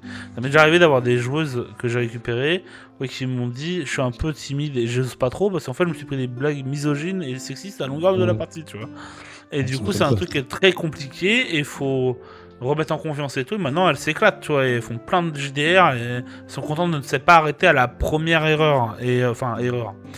Pas de leur part, mais de la part d'en face. Et des choses qui sont des fois horribles. Mais il y en a, malheureusement, ça dégoûte, mais il y en a. Et ça, il y en a partout. Enfin, malheureusement, pas que dans le GDR, c'est très peu d'ailleurs. Les gens sont plus ou moins bienveillants de manière globale. Mais faut faire vraiment attention et surtout faut amener ça d'une façon plus. Voilà, faut dire en fait tu joues ce que tu veux. Si t'as C'est envie vrai de jouer, que voilà. Kiri la région, c'est tellement drôle de jouer des persos qui ne correspondent pas du tout. Enfin, À moi je sais que contre-pied, ouais, c'est ça. c'est vraiment ce que je kiffe. Parce que De c'est mon bon, ma vie, expérience, je la le- connais, tu vois, je la vis tous les jours, donc pas d'intérêt à jouer moi-même, quoi. C'est ça. Le risque quand tu joues un homme quand t'es une femme ou quand tu joues une femme quand t'es un homme, vu qu'on n'est pas des acteurs, c'est que ça tombe aussi très vite dans la caricature. Et dans les deux sens. Hein. Moi j'ai vu, depuis presque 30 ans que je fais ça, des femmes qui jouent des hommes, et direct, ça devient des espèces de gros fans de tuning ou l'équivalent du monde.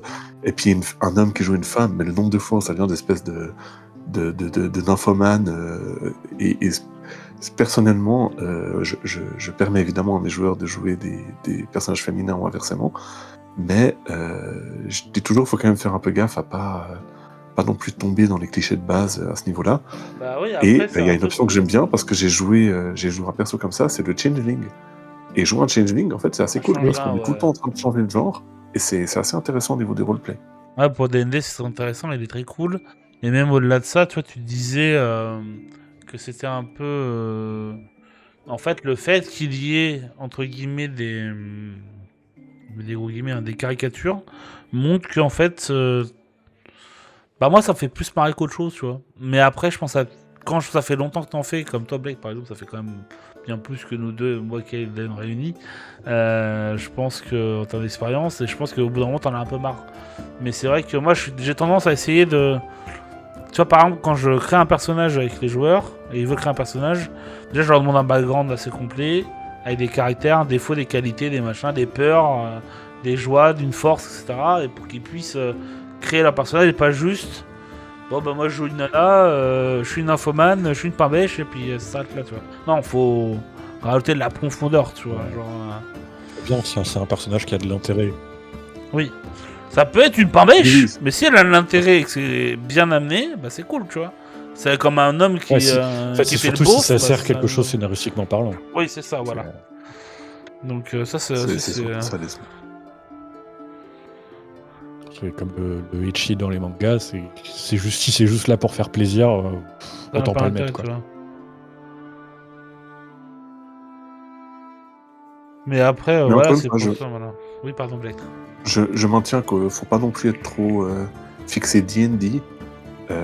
Ah oui, non, mais c'est Il y a pour des tout, jeux, hein. Vampire, c'est le bon exemple, et un autre jeu, INS. INS, donc, pour ceux qui connaissent pas, on joue des démons, et c'est vrai que c'est un jeu où tu dois, en tant qu'MJ, t'as des joueurs, c'est des démons, ils vont littéralement violer des grands-mères. Hein. Moi, c'est des trucs que j'ai eu dans mes parties, et il faut vraiment rester dans un équilibre de ton où tout est un pastiche et tout est une caricature. Parce qu'en fait, si tu réfléchis trop, après, t'es un démon, donc forcément, tu dois faire gaffe, quoi.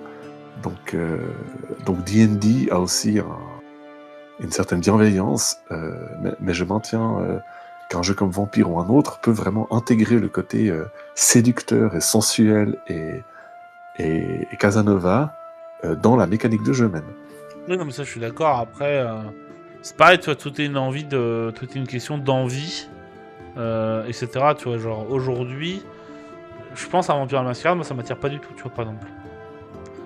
Parce que c'est trop axé sur certains points que, je sais pas, ça me tente pas trop, quoi. C'est plus que, voilà.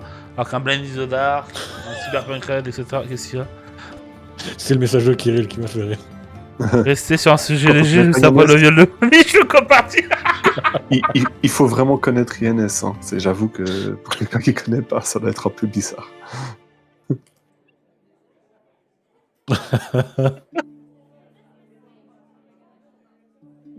Le truc. Mais je suis d'accord avec elle, c'est vrai que c'est un peu, voilà, mais c'est vrai que non. Je pense que après, tu termines la session là-dessus. Hein. Enfin, Oui, cliffhanger, puis termine en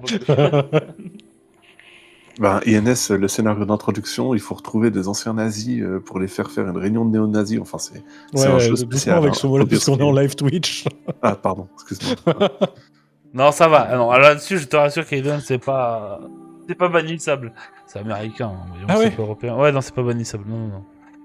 Alors, moi, je te rassure. Mais c'est vrai que. Mais c'est vrai que à ce niveau-là. Je sais pas, moi, il y a des jeux où j'aurais un peu de mal. Après, peut-être que, parce que je suis encore jeune, MJ, et je me dis peut-être que D&D, Pathfinder, pas Pathfinder, D&D, Blaze the Dark, Cyberpunk Red, etc., c'est des jeux quand même assez connus, et t'es bien dedans, et ça se veut un peu familial, entre guillemets, mais Oui, ça complètement. se veut plus... voilà, c'est moins niche sur certains points. Vampire la Mascarade, etc., c'est des trucs où c'est un peu plus niche, et ça demande... une certaine vision que je sais pas forcément, tu vois. Ça attire un public aussi différent. Hein. Ah bah ça c'est clair, oui, je pense.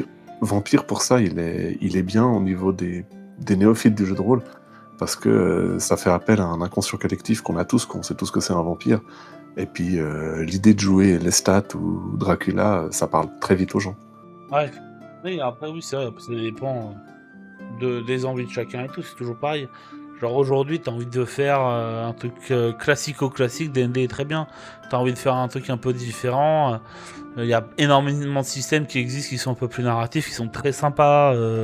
Enfin, il y a vraiment plein de trucs où... tant que tu t'amuses autour de la table, moi j'ai envie de te dire, le reste, c'est que du... Voilà, c'est que du surplus, quoi. Le système, on s'en fout un peu. Mais... Mais une chose que je serais assez curieux, en fait, parce qu'il y a quand même toute une génération de joueurs qui s'est mis à D&D grâce à Baldur's Gate. Moi, j'en connais oui. très personnellement.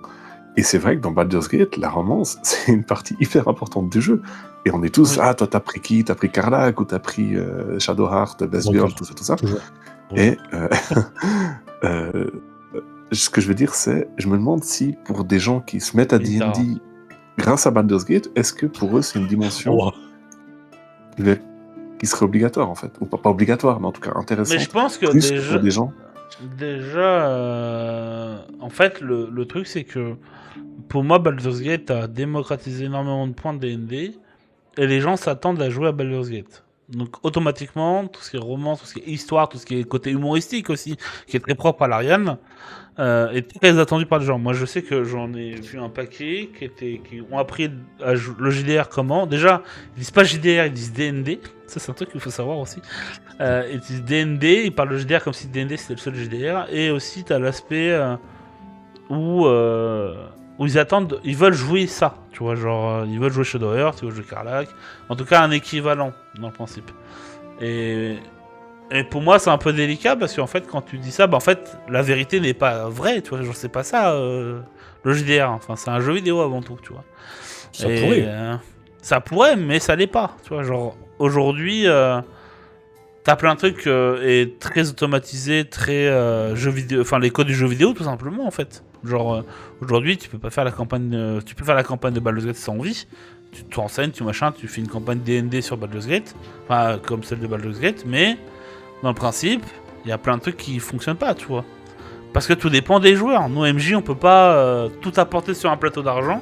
Si les joueurs le font pas, on peut pas, tu vois, genre... Et ça aussi, c'est un vrai truc où c'est compliqué, tu vois. Ce que je demande juste, c'est est-ce qu'il n'y a pas toute une, j'ai envie de dire nouvelle, en tout cas dans mon cas, génération de joueurs qui prend plus ça en compte que ce que nous on aurait pu faire. Si on parle des actual play, moi je suis un grand follower de Critical Role, et les romances interpersonnages dans Critical Role, c'est un attrait majeur. Hein. Les gens, ils sont à fond dedans, et Critical Role, on joue beaucoup. C'est américain. Donc c'est vrai que j'imagine Ça, quelqu'un faut pas qui se met à... C'est américain, ça faut pas oublier aussi. Nous en Europe, on a notre façon de... C'est des comédiens, Bah, encore une fois. Oui, c'est Ouais, des mais comédiens aussi dans- experts, mais même au-delà de Oui. ça, c'est aussi t'as un aspect où en Amérique on joue pas de la même façon qu'en Europe, tu vois. Et Ouais, mais dans Roll je and Play, il y a eu des romances, et puis elles Oui. étaient très populaires auprès de leur public. Hein. c'est Parce vrai. que je pense pas qu'effectivement ce soit juste propre aux Américains, à mon avis. Parce que pour le coup, c'est sûr que c'est normal.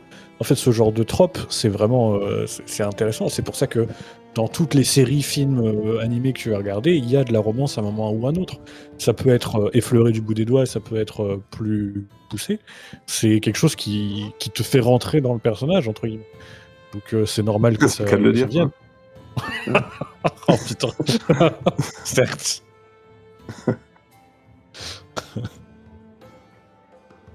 Enfin, Oui, bah après, oui. Je dis juste que la gêne et l'inconfort que moi j'ai aussi, et que je pense que nous, on correspond tout à fait au profil des personnes qui sont plutôt réfractaires, ou en tout cas réticentes à ça, je me demande s'il n'existe pas, et ça serait intéressant d'avoir des témoignages de gens qui disent vraiment ah non, moi j'ai commencé D&D parce que dans Critical Role, j'ai vu Vax et Kiles, et puis j'avais envie de faire pareil, quoi. Je me demande juste ça. T'as raison, oui, forcément. Forcément, après, tout dépend. Bah, je suis d'accord avec Billy, tu vois, genre dans le sens où Critical Role, c'est aussi un Pareil. groupe, au-delà d'être professionnel d'acting, ça reste des amis qui jouent depuis 10 ans ensemble, tu vois, genre... c'est un peu compliqué de faire ça avec des gens que tu connais pas trop, tu vois. Mais... J'avoue que si tu vas en one shot en convention, et puis après 5 minutes, t'es là, ça te dit. c'est un peu compliqué, tu vois, alors qu'à l'inverse... c'est pour ça qu'il faut vraiment bien communiquer et il faut faire attention à plein de points. Mais pour moi, c'est faisable et je pense que tu as grandement raison sur le fait que je pense qu'il y a des... Ça m'étonnerait pas qu'il y ait des joueurs et des joueuses qui sont en mode... dans Baldur's Gate, ça se passe comme ça, pourquoi pas à ma table, tu vois, au final. C'est marrant, c'est vraiment pas le point que j'aurais imaginé que les gens puissent se dire ah ben j'ai vu ça dans BG3 alors je le fais, tu vois. Tout ce qui est mais tu sais règles, machin truc, pourquoi pas, mais ça... Tu sais qui pense comme toi et qui a été surpris, ça c'est intéressant, ce sont les développeurs de Clair Obscur. Ils ont dit dans une interview que eux-mêmes, enfin, je ne vous demande pas si vous connaissez Clair Obscur, parce que si vous n'avez pas fait Clair Obscur, faites-le, mais ils ont dit eux-mêmes qu'en fait, eux, ils ont mis les romances dans le jeu un peu au pif, parce que ça les faisait marrer, voilà. Et en fait, ils hallucinaient parce que les joueurs se sont investis à mort dans les romances. Et eux-mêmes disaient, mais on s'y attendait pas du tout, quoi. Mais surtout que il n'y a pas énormément de romances dans... Non, dans justement, Clair Obscur. mais... Il y a Ciel, c'est tout. Mais quoi. Bah non, ça peut être lune, hein. Ça peut être lune. Ah ouais? Ouais, semi. Mais voilà, c'est c'était pour un ça, des c'est trucs- que... Je vois ce que je veux dire, en fait, c'est qu'ils ont implémenté ça un peu vite fait, et au final, ils auraient pu faire plus, et que les joueurs étaient encore plus heureux, tu vois. C'est ça. Donc, Le gars, là, le game designer, il disait, il n'arrête pas de recevoir des mails des gens qui disent pourquoi je peux pas romance Monoko, quoi. Puis t'étais là, mais putain, c'est pas Baldur's Gate, les gars. Enfin, non, mais Monoko, en fait, c'est chaud, quoi. Bah, c'est il a un les peu pieds, comme hein. le coup du druide dans Baldur's Gate, tu vois. Ouais, Ouais. surtout que Monoko... Enfin, pardon, j'allais spoil le jeu, mais quand tu sais qui est vraiment Monoko, Oui, c'est un peu bizarre, quoi. j'avoue. Ouais, mais Surtout quand tu joues le... Quand tu joues D'accord, qui tu avec joues, Kirill, bref. c'est très Dragon Age, en Oui. fait, à la base, ouais. Oui, t'as Oui. raison avec Alcine, mais... Ou même dans Ultima à l'époque. Hein. Mais Alcine, il faisait partie du marketing du jeu. Hein. C'était un des premiers trailers où c'était et les gars, vous pouvez niquer un ours. C'est quand même assez fou, quoi. Je sais pas... Pour moi, le parallèle aurait pas été le même, tu vois, parce que c'est quand même... Encore une fois, je peux pas trop rentrer dans les détails sans spoil, mais... Enfin... Tu vois ce que je veux dire, c'est quand même pas la... Dans les deux cas, c'est pas bien. En vrai, c'est pas bien qu'on soit d'accord. Oui. Je précise. Monoko spécifique. Mais il y a ce côté... Ouais, voilà, il y a ce côté... c'est bizarre, quoi. Mais je suis C'est d'accord, je bizarre, pense parce que dans les deux cas, c'est mais- bizarre, mais... Mais je suis d'accord dans le sens où je pense que quand tu prends des jeux vidéo, aujourd'hui, il y a la romance qui est quasiment tout le temps mise en place, hein, c'est Cyberpunk Red, enfin Cyberpunk 2077, Baldur's Gate, Clair Obscur, enfin... Voilà, moi c'est quand même des jeux où t'as une romance Pokémon, qui est quand même pardon. un peu... Ouais. Non, pas Pokémon.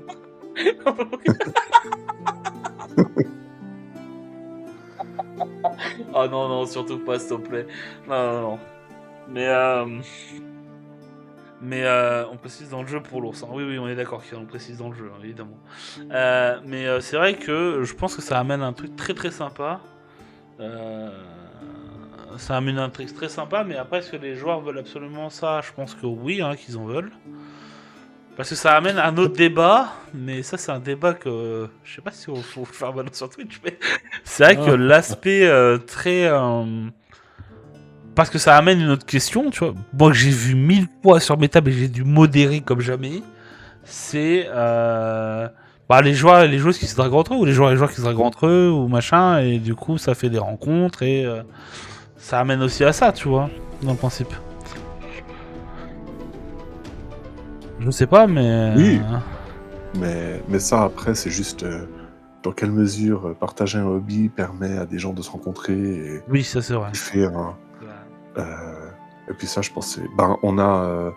je sais pas si en France, mais en Suisse, on a des soirées speed dating jeux de société, hein, où vraiment Ouais. tu vas faire des jeux de société et ça marche aussi comme speed dating.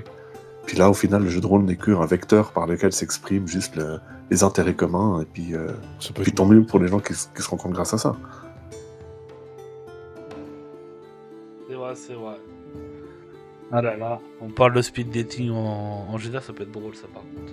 Tu fais un one shot. Non, mais en vrai, tu le fais concept est intéressant de Le ouf. genre, concept il est tu vois, drôle de fou, moi j'aime bien. c'est.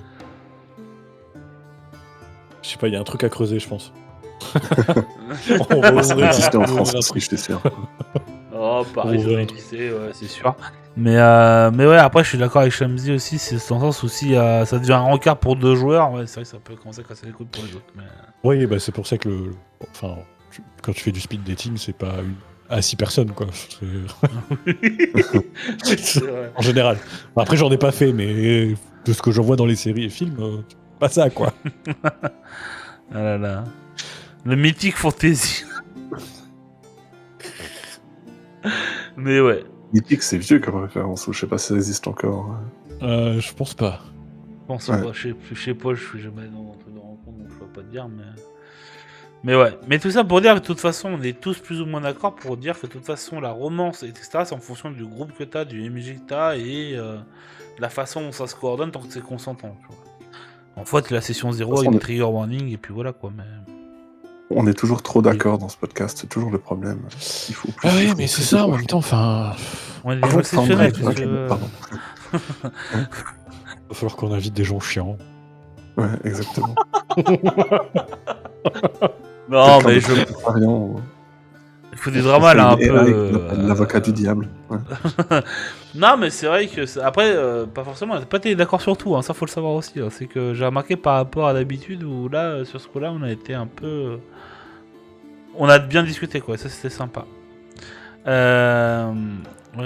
Je vais faire un effort pour être plus relou. Ouais. Et d'ailleurs, en parlant de Ouais, ça, c'est ça que les gens veulent. Hein. des dramas et des écrits, il y a un truc qu'on a décidé tous les trois, qu'on va rajouter là, du coup, Blake, si tu veux faire ton énigme un peu juste après. Ouais. Je vais lancer le hors-sujet. Et le hors-sujet, c'est un petit moment où... en fait, on parle d'autre chose, des envies qu'on a dans le JDR, c'est pas obligatoire. Par exemple, il y a des poches de le faire, des poches de le faire, je suis pas obligé de le faire, mais quand quelqu'un a envie de parler d'un truc, ben, on en profite et on va vous faire un peu jouer aussi. En tout cas, Blake a une petite idée sympa, donc du coup, je vais lancer Mhm. The Générique.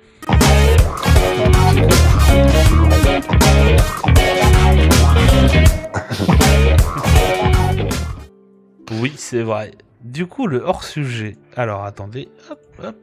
T'inquiète.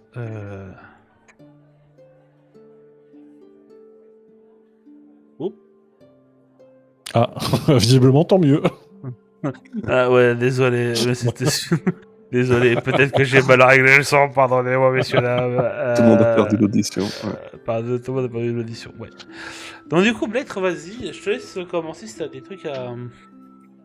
Alors moi j'ai 3 petites énigmes pour tester votre connaissance des règles de Donjons et Dragons 2024. Et donc je vais les poser à mes 2 chers confrères MJ.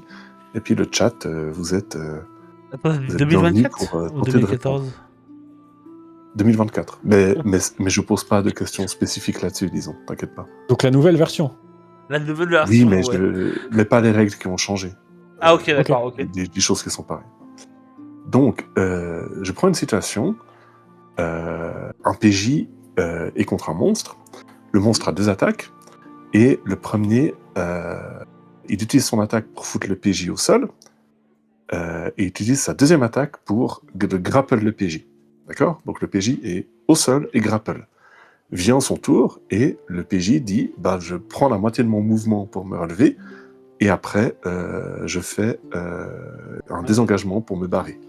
Est-ce que c'est legit selon les règles ? Bah non. Selon les règles, j'en sais rien, mais s'il est grapple, pour Bah, en moi, fait, il y a l'état quand même grapple, un petit c'est souci que- à régler déjà. Déjà, il est obligé de faire un jet de sauvegarde de force en fonction du décès par rapport au monstre. Parce que du coup, en fait, il est grapple, donc il peut pas se déplacer librement. Donc déjà, il peut pas se relever, techniquement. S'il est grapple, il peut pas se relever parce que ça lui bloque tout mouvement. Donc en fait, il faut qu'il se dégrapple, après il se lève, et après il peut même pas se désengager, en fonction si c'est un roublard ou pas qu'il est l'action cunning action, sinon il ne peut pas, se déplacer. Tant qu'il est grapple, il peut rien faire. En tout cas pour moi. Pour toi, il y a 2 choses fausses, c'est Agrippé, le zéro de je mouvement et le grapple. Hein. Et pour toi, Kaiden ?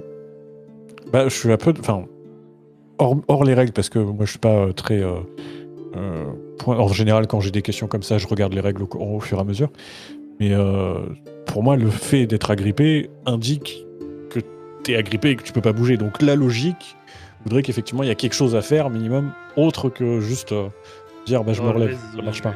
Ouais.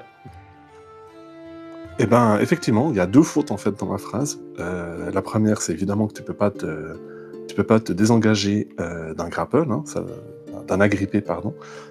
Donc ça, vous l'avez bien vu. Mais Argos, bien joué. T'as vu l'autre erreur, qui est que j'ai dit le PJ se relève avec la moitié de son mouvement, mais quand il est grapple, il a 0 de mouvement. Donc en fait, si tu grapples quelqu'un au sol, il ne peut pas se relever. Donc bien joué. Il faudrait qu'on donne des points ou des prix ou quelque chose pour Un point pour Argos. Un point pour Argos et pour Bidis parce que je crois qu'il a dit la même chose à peu près en même temps. Rappel 0 mouvement, exactement. Bidis aussi, ouais. Oui, vas-y, pardon. Deuxième situation, un demi-orc à 12 points de vie. On sent que je suis prof quand même, même si je suis pas prof. Il achète 6 packs de lait, pardon. Exactement, il achète 12 pastèques. À 12 points de vie, il a 38 HP max, il se prend 55 points de dégâts dans le cul. D'accord ? Est-ce qu'il meurt ? Et j'insiste, il est demi-orc. Non. Parce que du coup, il a le feed de se relever aussi automatiquement, donc il a un PV. Et même au-delà de ça, il n'a pas dépassé les 38, tu m'as dit, c'est ça ? Donc 8 de 40, alors, 50. il est à 12 points de vie, il a 38 points de vie max. Ah, attends, ça se et il se prend... Donc je répète, il est à 12 HP, il a 38 HP max, il a 12 sur 38, et il se prend 55 dans le cul. Et quoi qu'il arrive, il y a quand même le trait racial qui vient dans ce... Je suis pas bien sûr, parce qu'en fait, le trait racial ne se déclenche que quand t'es inconscient.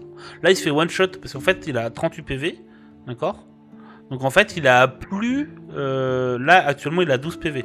Attends, c'est un peu bordel, mais dans ma tête, c'est clair. En fait, il a 12 PV, ok ? Donc du coup, il se prend 55. On est d'accord ? Donc 12 moins 55, ça fait... Je calcule. 43. Et du coup, il a 0 PV et il a 43 dégâts en plus. Il a 38 PV. Du coup, les 43 font d'un coup. Et du coup, il se prend plus du double. Donc il est mort. Donc il ne peut pas déclencher normalement sa double. truc. Ouais. Donc Argos te dit qu'il meurt, et Kaiden, moi je dis qu'il meurt. Moi je dis qu'il meurt. Je mettrais une pièce sur le trait racial, mais comme disait Argos, peut-être qu'il se déclenche pas dans cette situation-là, mais... Après mon calcul était un peu pourri, mais... Eh bien, encore une fois, Argos, tu as raison. Le trait racial de l'orc précise spécifiquement que tu peux te retomber quand tu te... seulement si tu n'es pas instant kill. Donc effectivement, si tu te prends une telle tatane que tu te... pas ce 38 au tu moins. tu te fais OS, ton racial orc ne te sert à rien et tu meurs quand même. Donc bien joué. Ouais. Donc 2 sur 2, tu es fort. Et j'ai ma dernière. Un guerrier n'est pas à portée d'un troll. Du coup, il prépare une action et dit... un guerrier niveau 5, pardon. Prépare une action et dit, quand le troll arrive devant ma case, je l'attaque. Ma question est, combien d'attaques fait-il ? Attends, répète. Ah oui, attends. Donc c'est un guerrier niveau 5, à son tour, sait qu'il n'arrive pas à portée d'un troll. Donc il dit, je prépare une action, quand le troll arrive dans ma portée, je l'attaque. D'accord ? Ça, c'est son tour, du guerrier niveau 5. Ah, c'est quand même 2, du coup, non ? Lorsque le troll arrive, combien d'attaques le guerrier fait-il ? 2. En fait, l'action à attaquer, c'est d'enclencher l'attaque. Et l'extra attaque dit que quand tu fais l'action attaquer, tu peux relancer une attaque. C'est pas 2 actions. Enfin, c'est pas.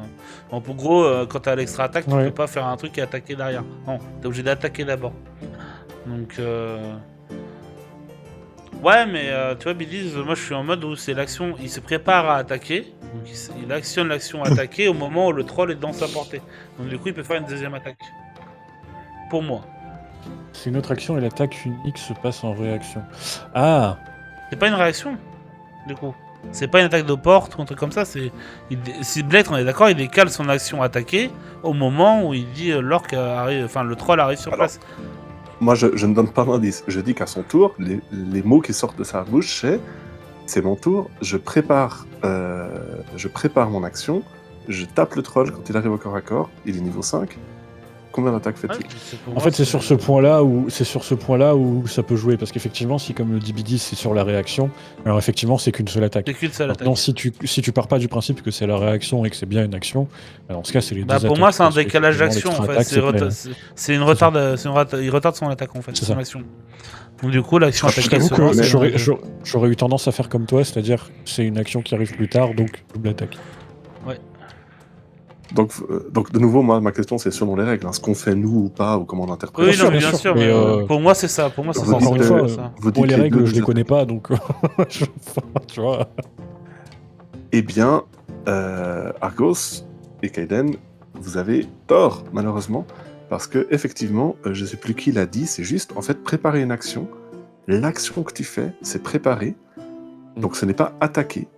Et l'extra-attaque dit bien quand tu fais l'action attaquer. Et en fait, ça utilise ta réaction de mettre ton épée dans la gueule du troll.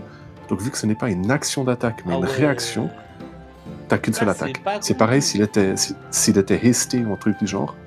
En fait, techniquement, la catégorie d'action que tu as fait, c'est préparer quelque chose. Ce n'est pas attaquer.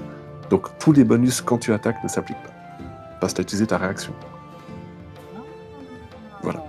Ouais, en fait, Voilà, moi, c'était mes on en trois parle petites parce qu'en énigmes. fait, du coup, parce que t'as des feats qui permettent de, quand tu rentres dans une action, enfin dans une portée d'action, Ouais, c'est vrai.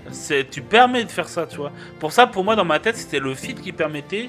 Je sais plus comment il s'appelle. C'est pour les albards. c'est vrai que ça ce genre de n'a- choses, mais ça a pas trop. C'est vrai que ça a moins de sens d'avoir ce don quand tu sais que c'est comme ça que ça marche ce truc-là. Ouais. Même si, parce qu'en fait, au final, ta réaction est baisée. Bon, tu me diras, c'en est une, c'est quand même une attaque supplémentaire si jamais tu prépares pas, mais en fait, dans ce cas-là, juste, bah, tu prépares jamais, quoi. Enfin, quand tu sais que t'as ce C'est don, pour ça bah, que prépare pas. Préparer des actions, c'est souvent très peu rentable parce que tu perds tes extra-attaques, tu perds tes hastes, tu perds plein de trucs. Quoi.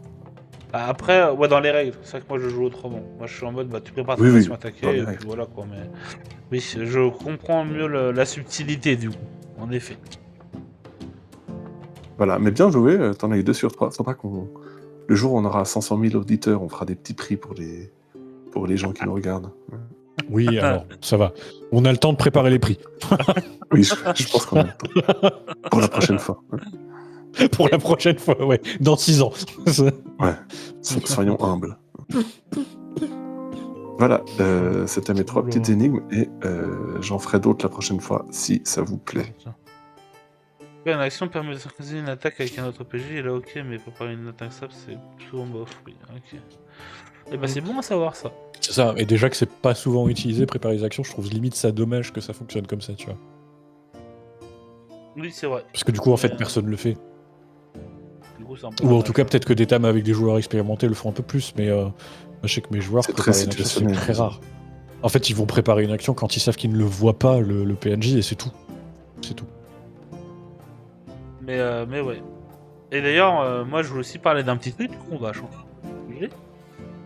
Faut savoir que grâce à Kaiden et le repos de Veloria, j'ai pu faire la rencontre d'une personne qui proposait son JDR inspiré de Fate Core, donc qui est un JDM qui se veut narratif avant tout, et qui fait un système de jeu qui s'appelle Beryllium avec un univers qui s'appelle Olaima, qui est juste quelque chose où faut savoir que moi je suis très réticent au Hombro et au système Hombro parce que bah, souvent il y a, pour être tout à fait honnête, il y a beaucoup de trucs pas bien pour le truc potable que pas potable que potable. Généralement ça demande du temps, ça demande de l'investissement, ça demande aussi des gens parce que bah, tout seul en fait c'est pas faisable parce que t'as une œillère sinon tu peux pas trop prendre de recul. Et c'est vraiment intéressant de voir que par exemple il est dans le chat, il s'appelle Kirill. Et c'est lui qui a fait ça, et ça fait 10 ans qu'il bosse dessus, faut savoir. Et moi c'est mon coup de cœur de cette année, parce que ça a été le système Fate Core a été revu avec certains trucs. Kirill là, ou son système non, le système pour le coup. Kirill aussi, mais le système parlait de fait un peu romance. pas vraiment. Et là, ça vraiment. Bah, en fait, le truc c'est que le système est vraiment bien fait. En fait, il s'est inspiré de Fate Core pour l'aspect narratif, jouabilité, etc. Et les deux, exactement Kirill. Mais c'est vrai que pour le coup, son système il est vraiment très bien amené. On peut faire des retouches, C'est-à-dire qu'il laisse énormément d'appréciation au MJ. Il y a des trucs qui sont écrits et qui permettent de mettre table sur rase ce qui est marqué, mais il y a souvent la notation de à la discrétion du MJ. C'est pas un truc très fermé. Comme c'est très narratif, ça permet de faire beaucoup de choses, et c'est vraiment juste un coup de cœur que je voulais partager avec tout le monde, parce que ça a été vraiment un... je bosse dessus actuellement avec Kirill et avec Eltarin, qui est un de mes joueurs, qui est aussi développeur, et que du coup qui fait le système sur Foundry, et de A à Z, et du coup on s'éclate à faire ça, et franchement c'est la première fois qu'un homebrew comme ça me prend au trip comme ça. Enfin, que ce soit l'univers, le système et tout, c'est vraiment impressionnant, ça m'arrive jamais. Généralement, je suis toujours en mode. Et là, je suis très. J'étais très agréablement surpris. Oui, bah, c'est déjà fait. On a sur mon Discord, il y a un truc. En fait, il est en phase de test pour le moment. Non, mais. mais à terme, il faudra la publier sur la communauté Foundry, carrément. Mais carrément, c'est ouais. intéressant d'avoir un truc comme ça disponible. Ouais, et puis en plus. Ça ouvre le truc de jeu. Ouais. Et puis même, Kirill, à un moment donné, il me disait, bah peut-être voir pour le publier aussi le PDF, parce que du coup, il y a plein de trucs pour l'IRL, tu vois. Genre, il pense pas qu'au VTT, il pense aussi à l'IRL. Et du coup, c'est très sympa. Enfin, franchement, pour le coup, ça se joue à coup de D12. Enfin, c'est vraiment pas compliqué. Alors, petit défaut quand même, parce que rien n'est parfait. Ça demande une certaine maîtrise de la narration et surtout de l'improvisation. Et aux joueurs d'être très imaginatifs. C'est-à-dire qu'au moment où tu as un joueur qui a l'habitude à l'archétype du barbare, sous-classe, machin, bidule, tu vois, bah là il va être un peu perdu parce que du coup il est ouvert en fait. Il y a vraiment un champ de l'infini qui est ouvert devant lui et du coup ça peut déstabiliser. Je sais que moi j'ai des joueurs et des joueuses qui ont été un peu déstabilisés, mais du coup ça demande juste de penser un peu différemment et d'amener le truc un peu différemment, quoi. Mais franchement, moi c'était... là en ce moment c'est un pur plaisir de bosser dessus. Et du coup je voulais quand même en parler ça parce que c'est mon petit coup de cœur et je voulais partager avec vous mon petit coup de cœur. Moi j'ai pas compris l'univers dans lequel ça se passe, tu l'as dit mais j'ai Olaima, en fait Olaima c'est un univers et c'est ça qui est intéressant. Parce qu'il y a une façon... Le nom du système s'appelle Beryllium. Ouais, c'est un univers homebrew, ouais. Alors, en fait, dis-toi en fait un truc qui s'est passé il y a 1000 ans, qui s'appelle la couronne de fer. En fait, c'est un sort qui a été lancé par Vartas, qui est appelé le roi du sang. Et en fait, il a enfermé 2 continents du reste du monde. Et il y a la couronne, et il y a le sort de l'oubli. C'est-à-dire, t'as le lore aussi qui est contre toi. Et t'as le lore qui est contre toi. Et du coup, en fait, dans le sens où, si tu découvres des trucs avant 1000 ans, des livres, des écrits, des trucs comme ça, bah en fait, le sort de l'oubli, tu fais un jet de résistance à l'oubli, en fait. Et tu peux potentiellement oublier ce que t'as lu. Donc t'as toute une notion un peu de l'or qui est contre toi, un peu post-apo, parce que du coup, en fait, bah, le monde est coupé en deux, enfin, dans un cercle, et on sait pas ce qu'il y a à l'extérieur.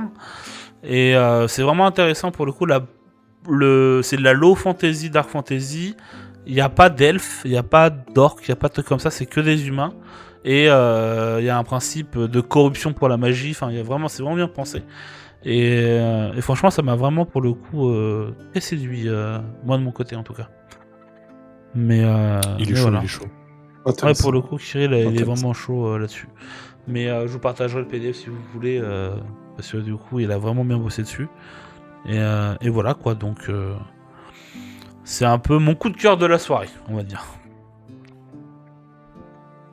Et donc voilà. Je voulais en parler parce que c'était cool et puis... Et Anjo, pour te répéter, le système c'est Beryllium et c'est inspiré de Fatecore. Fatecore Fatecore, ouais. Fate, c'est Fate Accelerated et Fatecore, ouais. Quoi, Fatecore Fatecore, c'est un système de jeu très narratif, en fait, qui se veut... C'est un système de jeu qui est très malléable, un peu comme Gurk, ce genre de choses. Tu peux le prendre et mettre n'importe quel univers dedans, en fait. Il n'y a pas un univers préféré. Ah ouais, ok. Donc, il y a voilà. Nixili qui demandait combien de temps durait une campagne. Alors, moi, la première a duré 2 ans. Il y en a qui durent 6 mois, 8 mois. Tout dépend des joueurs et de ce que tu as envie de faire. Non, mais je pense qu'il parlait du système. Ah, du système. La campagne, parles, ce que je parle, c'est ça? Ah, parce que du coup, Ouais. pour le système, en fait, faut savoir, c'est qu'on n'a pas fait de campagne encore pour le moment. C'est on teste des one-shots, on fait des playtests. Donc si tu veux, ceux qui veulent participer au playtest, c'est encore ouvert. Voilà, si ceux qui veulent... Okay. On a encore un playtest, c'est ça, voilà. Donc, et du coup, ouais, ici, c'est pour t'expliquer, une campagne, ça peut durer... Il y en a qui durent 40 ans. Ça Bah, je existe. crois que la plus longue, c'est ça, hein. Ouais, c'est 40 ans, ouais, la plus longue. Et sinon, c'est entre. Moi, je dis en général, c'est 6 mois, 1 an. Si tu veux être bien. Mais ouais. Mais du coup, ouais, je vous passe. Je me permets de. C'est jusqu'à plus soif. Voilà. Ouais, jusqu'à plus soif en général, c'est ça. Donc voilà. Donc ceux Très qui bien. veulent voir, n'hésitez pas. Et puis voilà, je ne motive plus par mes questions. Et n'oubliez pas, il y a des messages qui passent de temps en temps pour Blake de la réponse D et Kaiden de Repos de Valoria. Si vous voulez voir des playtests, enfin des actual plays ultra intéressants en IRL, n'hésitez pas à aller voir Blake de la réponse D, parce que c'est vraiment quali. Et si vous voulez une communauté super sympa et super ouverte, Repos de Valoria. Voilà. De Kaiden. Je tiens vraiment à dire là-dessus. Parce que du coup, c'est un truc qui est vraiment intéressant. Et du coup, on va finir le hors-sujet là. Donc, je vais rebalancer le générique. Désolé pour ceux qui ont tu les oreilles. Tu Oui. fais notre promo, fais la tienne aussi. Ah, alors, moi, si vous voulez. Oh, non, mais. Moi, je suis juste streamer de temps en temps. Je stream mes parties. Je stream mes parties de JDR avec plaisir pour les autres. Et principalement, sinon, je fais du DND, du Blaze of the Dark et un peu de tout. Et surtout, n'hésitez pas à venir discuter sur le Discord, on propose des parties aussi, mais c'est pas notre activité principale. Ça, c'est plus Kaiden avec le repos de Valoria. Donc voilà. Alors, du coup, hop, je vais baisser le truc parce que je sens qu'il y en a qui vont crier si ça fait trop de bruit. Alors, attendez. Leur sujet, on va baisser le son. Et voilà.